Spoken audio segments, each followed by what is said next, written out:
Hi, ഇന്നത്തെ recipe restaurant style അല്ല, അതിലും ഒരുപടി മുന്നിൽ നിൽക്കുന്ന പനീർ ബട്ടർ മസാല റെസിപ്പിയാണ്. അപ്പോൾ ഇവിടെ എൻ്റെ വീട്ടിൽ ഇത് ഹിറ്റ് റെസിപ്പിയാണ്. ഞാനിത് അങ്ങനെ ആർക്കും കൊടുക്കാതെ വെച്ചിരുന്ന റെസിപ്പിയാണ് കേട്ടോ. അപ്പോൾ എൻ്റെ മോള് പറയും ഇത് simple recipe but with delightful heavenly taste എന്ന്. അപ്പോൾ അവൾക്ക് ഭയങ്കര ഇഷ്ടമാണിത്. അവൾ സ്കൂളിലൊക്കെ കൊണ്ടുപോകാറുണ്ട്. എല്ലാ ഫ്രണ്ട്സിനും കൊടുത്തിട്ട് അവർക്കെല്ലാം ഇഷ്ടമാണെന്ന് എപ്പോഴും പറയാറുള്ള റെസിപ്പിയാണ്. എപ്പോഴും ഉണ്ടാക്കാനും പറയും, പക്ഷേ ഞാനിത് എപ്പോഴും ഉണ്ടാക്കാറില്ല. ബട്ടറൊക്കെ ചേർക്കുന്നുണ്ട്, എപ്പോഴും ഉണ്ടാക്കുന്ന അത്ര ഹെൽത്തി അല്ലല്ലോ. അപ്പോൾ നിങ്ങളിത് ഉണ്ടാക്കിയിട്ട് നിങ്ങൾക്ക് തീർച്ചയായിട്ടും ഇഷ്ടമായെങ്കിൽ നിങ്ങൾ കമൻറ്റ് ചെയ്യാൻ മറക്കരുത്. അപ്പോൾ നമുക്ക് വീഡിയോ കാണാം.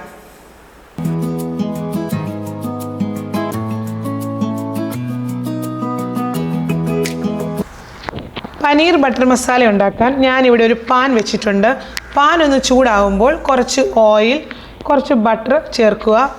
ഓയിൽ ചൂടാകുമ്പോൾ ഇതിലേക്ക് ഒരു ചെറിയ കഷ്ണം കറുകപ്പട്ട, 4 ഗ്രാമ്പു, അതിൻ്റെ കൂടെ 1 ടേബിൾ സ്പൂൺ കസൂരി മേത്തി, അതായത് ഉണങ്ങിയ ഉലുവയില, നമ്മൾ കടകളിൽ നിന്ന് വാങ്ങിക്കാൻ കിട്ടും, അതും കൂടെ ചേർത്ത് കൊടുക്കണം. എന്നിട്ട് നല്ലതുപോലെ ഇളക്കണം. അപ്പോൾ ഇതിൻ്റെ എല്ലാം കൂടെ ഒരു നല്ല മണം ഉണ്ടാകും കേട്ടോ. അപ്പോൾ നല്ലൊരു നമുക്ക് നമ്മുടെ കിച്ചണിലൊക്കെ നല്ലൊരു മണമായിരിക്കും. ഇനി ഇതിലേക്ക് ഏകദേശം ചെറിയ 2 സവാള മതി.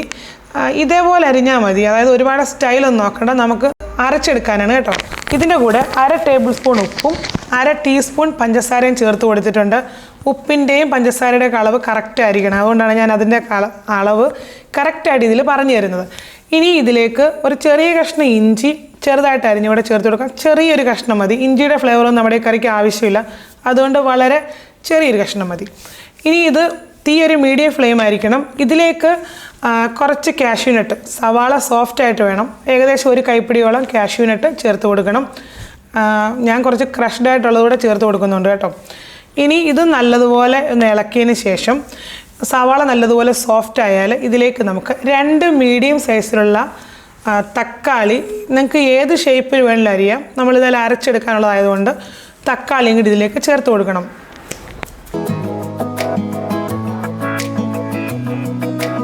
തക്കാളി നല്ലതുപോലെ വഴറ്റി ഇതെല്ലാം കൂടെ നല്ല സോഫ്റ്റ് ആകുമ്പോൾ ഇപ്പം നല്ലൊരു എല്ലാത്തിൻ്റെയും കൂടെ നല്ലൊരു മണമായിരിക്കും കേട്ടോ.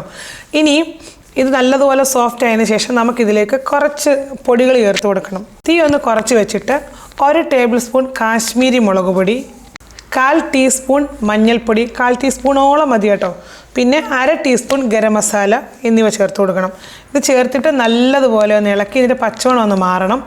ഇനി ഇതിൻ്റെ അകത്തേക്ക് ഈ സമയം നമുക്ക് 1 drop food colour, red colour ചേർത്ത് കൊടുക്കാം കേട്ടോ. ഇനി നമുക്ക് തീ ഓഫാക്കാം. തീ ഓഫാക്കിയിട്ട് ഇത് മാറ്റി വെക്കുക. അവിടെ ഇരുന്നത് ആറിയതിന് ശേഷം നമുക്ക് അരച്ചെടുക്കാനാണ്. ഇനി ഞാനൊരു പാൻ വെച്ചിട്ടുണ്ട്. ഇതിലേക്ക് കുറച്ച് ഓയിൽ ഒഴിച്ചു കൊടുക്കുക. നമ്മൾ ഇതിലേക്ക് എടുക്കുന്നത് ഒരു 200 ഗ്രാം പനീറാണ്. ഞാനത് സ്റ്റോർ ബോട്ട് പനീറാണ് കേട്ടോ. അപ്പോൾ നമുക്ക് വീട്ടിലും പനീർ ഉണ്ടാക്കിയെടുക്കാം, പക്ഷേ അത് ഞാൻ ഒരു വീഡിയോ ഇടാം കേട്ടോ. അന്നേരം അത് വെച്ചുള്ള റെസിപ്പി ഞാൻ കാണിച്ചു തരാം.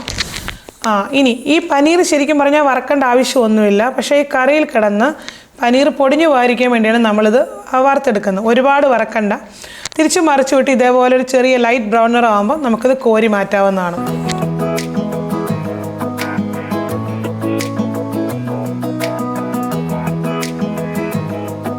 പനീർ വറുത്തെടുക്കുന്ന സമയത്ത് നമ്മുടെ വഴറ്റിയ സാധനങ്ങൾ നല്ലതുപോലെ ചൂടാറിയായിരുന്നു. ഞാനത് മിക്സിയുടെ വലിയ ജാറിലിട്ടിട്ട് നല്ലതുപോലെ അരച്ചെടുത്തിട്ടുണ്ട്. നിങ്ങൾ കുറച്ച് വെള്ളം ചേർത്തിട്ട് വേണം അരയ്ക്കാൻ, പാകത്തിന് വെള്ളം ചേർക്കണം. ഇതേപോലെ നല്ല പേസ്റ്റായിട്ട് അരച്ച് കിട്ടണം കേട്ടോ.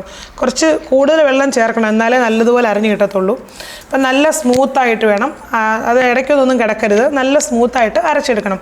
അരച്ചെടുത്തത് നമ്മൾ മാറ്റി വെച്ചു. ഇനി നമ്മൾ ആ വഴറ്റി അതേ പാനിൽ കുറച്ച് ബട്ടറും പിന്നെ നമ്മൾ പനീർ വറുത്തതിൽ നിന്നും 1 ടേബിൾ സ്പൂൺ ഓയിലും കൂടെ ചേർത്ത് കൊടുക്കുകയാണ്. ഇതൊന്ന് ചൂടാകുമ്പോൾ ഇതിലേക്ക് നമ്മൾ അരച്ച് വെച്ച സാധനങ്ങൾ അങ്ങോട്ട് ചേർത്ത് കൊടുക്കാം. ഇനി തീ ഒരുപാട് കൂട്ടി വെക്കൽ, ഒരു മീഡിയം ഫ്ലെയിം, കുറച്ചൊന്ന് low flame to medium flame, ആ ഒരു ഫ്ലെയിമിലേ ആകാവൂ, കാരണം അരച്ചതല്ലേ നല്ലതുപോലെ തിളച്ച് വരും. ഇനി ഇത് മിക്സിയുടെ ജാറ് കഴുകി 2 പ്രാവശ്യമായിട്ട് ഞാൻ ഒഴിക്കുന്നുണ്ട്. നമ്മൾ നോക്കി ഗ്രേവി കറക്റ്റാണോ എന്നൊക്കെ നോക്കി വേണം ഒഴിക്കാൻ. ഒരുപാട് വെള്ളം കൂടി ഗ്രേവി ലൂസായി പോകരുത്. ഈ ഒരു പരുവത്തിൽ നിങ്ങൾക്കിത് കാണാമല്ലോ, ഈ ഒരു പരുവത്തിൽ വേണം ഗ്രേവി ആക്കിയെടുക്കാൻ. അപ്പോൾ നിങ്ങൾക്ക് ഈ സമയത്ത് വേണമെങ്കിൽ ഉപ്പ് നോക്കണം. ഉപ്പ് ഇല്ലെന്നുണ്ടെങ്കിൽ നിങ്ങൾ ഉപ്പ് ചേർത്ത് കൊടുക്കണം. ഞാൻ നോക്കിയപ്പോൾ ഉപ്പ് കറക്റ്റാണ് കേട്ടോ.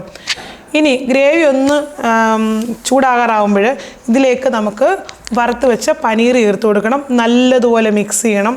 ഇനി എല്ലാം കൂടെ ഒന്ന് മിക്സ് ചെയ്തിട്ട് വേണമെങ്കിൽ ഇപ്പോഴും നിങ്ങൾ ഉപ്പൊക്കെ നോക്കിക്കോ. ഉപ്പില്ലെന്നുണ്ടെങ്കിൽ പിന്നെ ചേർക്കാൻ നിൽക്കരുത്. ഇപ്പം ഞാൻ നോക്കിയപ്പോൾ ഉപ്പൊക്കെ കറക്റ്റ് പരുവമാണ്. ഇനി ഇത് തിളയ്ക്കാൻ തുടങ്ങിയപ്പോൾ ഇതിലേക്ക് ഞാൻ കുറച്ച് കുക്കിംഗ് ക്രീം ചേർത്ത് കൊടുക്കുന്നുണ്ട്. ഇത് ഏകദേശം ഒരു 1/4 കപ്പ് മുതൽ കുറച്ച് കൂടുതലുണ്ട്. നല്ലതുപോലെ ഇളക്കണം. ഇളക്കിയതിന് ശേഷം ഇതിലേക്ക് ഇതിന് തിള വരാൻ തുടങ്ങുമ്പോൾ, ഒരുപാട് തിളയ്ക്കരുത്, തിള വരാൻ തുടങ്ങുമ്പോൾ നമ്മളിതിലേക്ക് കുറച്ച്, അതായത് 1 ടേബിൾ സ്പൂൺ കസൂരി മേത്തി എടുത്തിട്ടുണ്ട്. ഇത് നമ്മുടെ 2 കൈ കൊണ്ട് ഇങ്ങനെ റബ്ബ് ചെയ്ത് വേണം ഇടാൻ. എന്നാലൊരു നല്ല മണവും നല്ലൊരു ടേസ്റ്റും ഒക്കെ വരത്തുള്ളൂ കറിക്ക്. എന്നിട്ട് ഇത് നല്ലതുപോലെ ഇളക്കണം. ഇളക്കിയതിന് ശേഷം നമ്മുടെ കറി ഇപ്പോൾ ഏകദേശം റെഡി ആയിട്ടുണ്ട്. നമുക്കിനി ഇത് ഓഫാക്കാം. ഓഫാക്കിയ ഉടൻ തന്നെ നമുക്കിതിലേക്ക് ഒരു ചെറിയ കഷ്ണം ബട്ടർ ചേർത്ത് കൊടുക്കാം. ഇനി ഇതിലേക്ക് ഒരു ടേബിൾ സ്പൂണോളം കുക്കിംഗ് ക്രീം ജസ്റ്റ് ഒന്ന് റൗണ്ടിലൊന്ന് ഒഴിച്ചു കൊടുക്കുക. എന്നിട്ട് ഒന്ന് മിക്സ് ചെയ്യുക. ഇത്രയേ ഉള്ളൂ. നമ്മൾ ഓഫാക്കി. നമ്മുടെ കറി ഇവിടെ റെഡി ആയിട്ടുണ്ട്. അപ്പം കുറച്ച് കഴിഞ്ഞ് നമ്മളിത് ഈ അടുപ്പിൽ നിന്ന് മാറ്റി വെക്കണം. നല്ലൊരു സൂപ്പർ ടേസ്റ്റുള്ളൊരു കറിയാണ്. നിങ്ങൾ ഒരു റെസ്റ്റോറൻറ്റിൽ പോയാലും ഇത്രയും ടേസ്റ്റിൽ ഈ കറി കിട്ടത്തില്ല എന്ന് ഞാൻ പറയും. ഇത് ഉണ്ടാക്കി കഴിഞ്ഞ് നിങ്ങൾ പിന്നെ പുറത്ത് പോയി ഇത് കഴിക്കത്തില്ല. അടിപൊളിയാണ്. എൻ്റെ മോളൊക്കെ എപ്പോഴും പറയും ഇത് ഉണ്ടാക്കി തരാം. പക്ഷേ ഞാൻ എപ്പോഴും ഉണ്ടാക്കാറില്ല. നിങ്ങൾ ഉണ്ടാക്കിയിട്ട് നിങ്ങൾക്ക് ഇഷ്ടമായെങ്കിൽ ഈ വീഡിയോയുടെ താഴെ ഒരു കമൻറ്റ് ചെയ്യാൻ മറക്കരുത്. ഞാൻ നിങ്ങളുടെ ഫീഡ്ബാക്ക് പ്രതീക്ഷിക്കുന്നു. നിങ്ങൾക്ക് ഇഷ്ടമായെങ്കിൽ, നിങ്ങൾക്ക് ഇങ്ങനെയുള്ള റെസിപ്പികൾ ഇനിയും വേണമെങ്കിൽ റെസ്റ്റോറൻറ്റ് സ്റ്റൈൽ റെസിപ്പികൾ ഒരുപാട് ഞാൻ ഇടാം. അപ്പോൾ വീണ്ടും അടുത്ത നല്ലൊരു വീഡിയോയിൽ കാണുന്നവരെ എല്ലാ കൂട്ടുകാർക്കും നന്ദി, നമസ്കാരം.